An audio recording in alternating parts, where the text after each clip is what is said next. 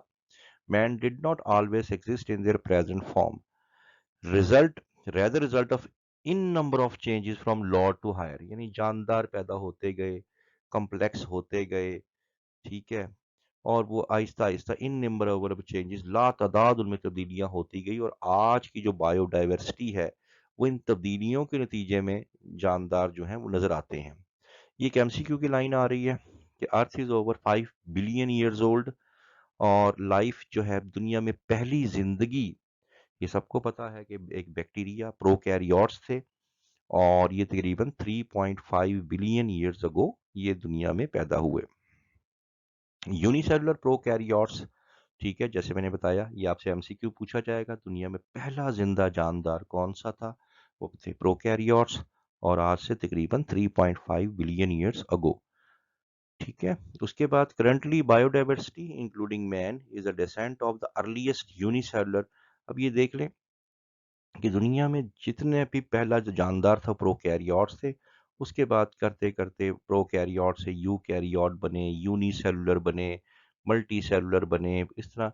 تو in human بھی جو ہے اسی کے نتیجے میں آہستہ آہستہ آگے ہم فردر دیکھیں گے وہ چینج ہوتے ہوتے اس طریقے پہ اور اس سٹیج پہ پہنچا. اب یہ بات تو ڈیسائیڈ ہو گئی کہ دنیا میں سب سے پہلے پروکیریوٹس پیدا ہوئے.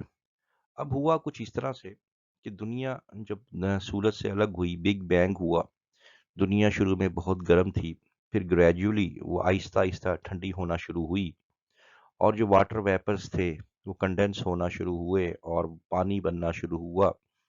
تو اس ٹائم بھی دنیا کا ٹیمپریچر جو تھا بہت ہائی تھا, گو وہ ٹھنڈا ہو رہا تھا. تو اس time hydrothermal vents, hydrothermal vents کیا ہوتے ہیں, وہ انڈر واٹر سمندر کے نیچے وہ گرم پانی جہاں کہ میگما یا لاوا کے پاس یا آتش فشاں پہاڑ کے پاس جو سمندر کے اندر سے نکلتا ہے گرم پانی, ابلتا ہوا پانی, اس کو ہم لوگ بولتے ہیں ہائیڈرو تھرمل وینٹس. تو سائنس کے مطابق سب سے پہلے وہاں پہ فرسٹ لیونگ آرگینزم پیدا ہوا. پروکیریوٹ کیسے ہوا, اس میں اس جاندار کا نام تھا آرکیو بیکٹیریا, یا آرکیا بھی اس کو کہا جاتا ہے, یہ آپ نے یاد رکھنا ہے ایم سی کیو میں. اور ہوا کچھ ایسے کہ اسپونٹینیس, اتنے گرمائش کی وجہ سے اتنی جو کیمیکل ریئیکشنز خود بخود ہوئے, اسپونٹینیس خود بخود ہوئے, organic and in organic molecules کے ملنے کی وجہ سے, اور ایک بیکٹیریا جو ہے وہ پیدا ہو گیا. اس ہائیپوتھسس کو ہم لوگ وینٹ ہائیپوتھسس بھی ہم لوگ کہتے ہیں. تو یہ بیسیکلی لائف کا آغاز ہائیڈرو تھرمل وینٹس, جو کہ ابلتا ہوا پانی جس کا temperature round about 120 degree Celsius سے تک ہوتا ہے, تو اس میں یہاں پہ لائف جو ہے وہ سٹارٹ ہوئی. اب لائف تو بن گئی, لائف بن گئی, سارا کچھ ہو گیا, آرکیو بیکٹیریا بن گیا, دنیا بہت گرم تھی, ٹھنڈی آہستہ ہو رہی تھی, تو اس میں ٹیمپریچر میں کمی آ رہی تھی. لیکن ایک پرابلم یہ تھا کہ دنیا کے اندر اب زندہ جاندار اب آ تو گیا, لیکن خوراک کی بہت کمی تھی, خوراک نہ ہونے کے برابر تھی. اور یہ جو خوراک ہے اس کے اندر جو ہے کمی تو تھی ہی تھی, اور دوسری بات ہے کہ کوئی نہ کوئی پلانٹ, نہ کوئی فوٹو سنتھیٹک آرگینزم, تو نہ کوئی آکسیجن, نہ کوئی اوزون لیئر.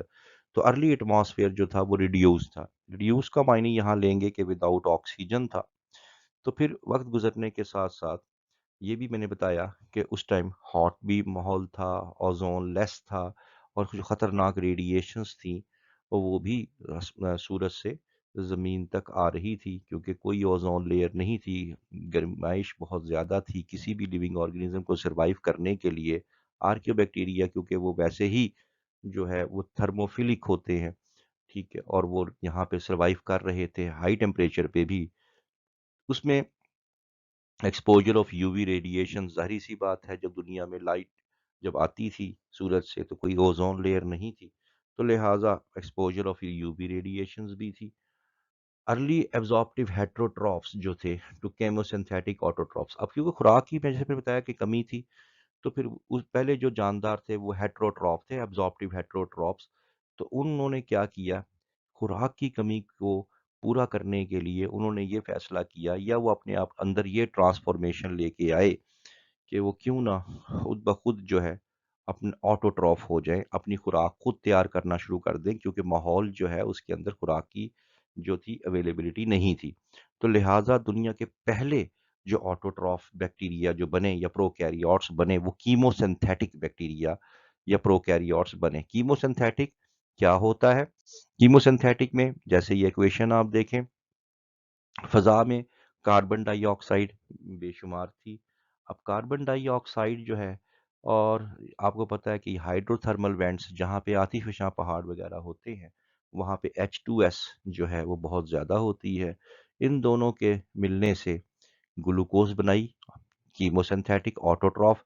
اب گلوکوز جو ہے یہ ان کی فوڈ تیار ہو گئی، یعنی اب ان کو باہر سے فوڈ ملے نہ ملے، انہوں نے اپنی جو فوڈ ہے، کیموسینتھیٹک بیکٹیریا نے اپنی خوراک خود تیار کرنا شروع کر دی، اور اس کے بجائے سلفر کو ریلیز کیا اور ساتھ میں واٹر ریلیز کیا۔ تو یہ بیسیکلی پہلا آٹوٹرافک ری ایکشن تھا، جس میں یہاں پہ جو ہے وہ انہوں نے گلوکوز بنا لی، اور یہ کمپلیٹلی اپنے اوپر ڈیپینڈنٹ ہو گئے، اور باہر جو ہے ان کو باہر سے خوراک لینے کی ضرورت پیش نہ آئی، اور وہ اپنی گلوکوز خود بنانے لگ گئے۔ اور اس طریقے سے کیونکہ ڈوینڈلنگ سپلائی آف نیوٹرینٹس کی جو کمی تھی دنیا کے اندر، اس سے ان کی جان چھوٹ گئی، اور وہ خود اپنی خوراک تیار کر کے آٹوٹراف ہو گئے۔ تو یاد رکھنا ہے جو پہلا فوٹوسنتھیٹک بیکٹیریا تھا جو کہ وہ کیموسینتھیٹک تھا، اور وہ کیمیکل ریئیکشنز کے ذریعے کاربن ڈائی آکسائڈ اور واٹر کو ملا کے اور گلوکوز بناتا تھا اور سلفر ریلیز کرتا تھا۔ جیسے میں نے آپ کو بتایا کہ دنیا میں سب سے پہلا جو آٹوٹرافک جو جاندار تھا وہ کیموسینتھیٹک تھا، اور وہ کیموسینتھیٹک وہ گلوکوز بنانا شروع کر دی ہائیڈروجن سلفائڈ اور کاربن ڈائی آکسائڈ کو جوڑتے ہوئے۔ لیکن وقت گزرنے کے ساتھ ساتھ یہی کام H2S کو جوڑنے کے بجائے کاربن ڈائی آکسائڈ اور واٹر کو جوڑا گیا، اور اس طرح سے پھر گلوکوز ہی بنی، خوراک بنی پلانٹس جانداروں کے لیے، فوٹوسنتھسس ہوئی۔ لیکن اس دفعہ سلفر ریلیز نہیں ہوئی بلکہ آکسیجن ریلیز ہوئی۔ اب آکسیجن ریلیز ہونے کی وجہ سے اس کو کہا گیا آکسیجینک فوٹوسنتھسس کہا گیا، کیونکہ فضا کے اندر اب آکسیجن ریلیز ہونا شروع ہو گئی۔ آکسیجن ریلیز ہوئی تو پہلے کیونکہ آکسیجن کے بغیر ماحول تھا، وہ ریڈیوسنگ تھا، ریڈیوسنگ سے وہ کنورٹ ہو گیا آکسیڈائزنگ انوائرمنٹ کے اندر۔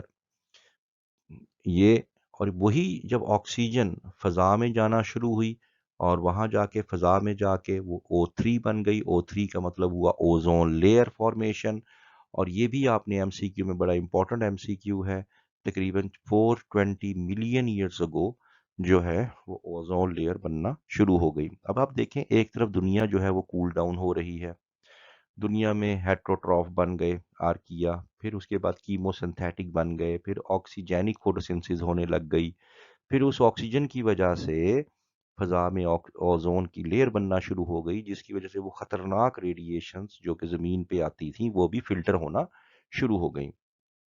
تو filtration of U V light, یعنی کہنے کا مقصد اس میں یہ ہے کہ گریجولی تمام کے تمام جو حالات ہیں وہ فیوریبل ہونے لگ گئے، ٹیمپریچر کم ہونے لگ گیا، واٹر ویپرز پانی بن گئے، فوٹوسنتھسس ہونے لگ گئی، خوراک خود بخود بننے لگ گئی، آکسیجن پیدا ہونے لگ گئی، فلٹریشن ہونے لگ گئی، تو لائف جو ہے وہ ٹرانسفارم ہونے لگ گئی، یعنی فیوریبل ہونے لگ گئی ٹورڈز دا لائف۔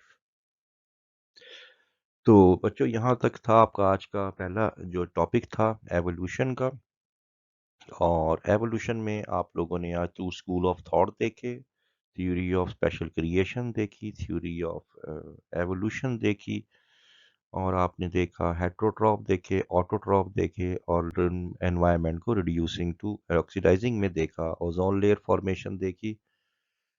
تو انشاءاللہ نیکسٹ جو ٹاپک ہوگا اس کے ساتھ ملیں گے، نیکسٹ ٹاپک کے ساتھ. کوئی بھی کسی قسم کا کوئی کویری ہو، کوئی کویشچن ہو تو آپ کمنٹ سیکشن میں جا کے پوچھ سکتے ہیں. Thank you very much.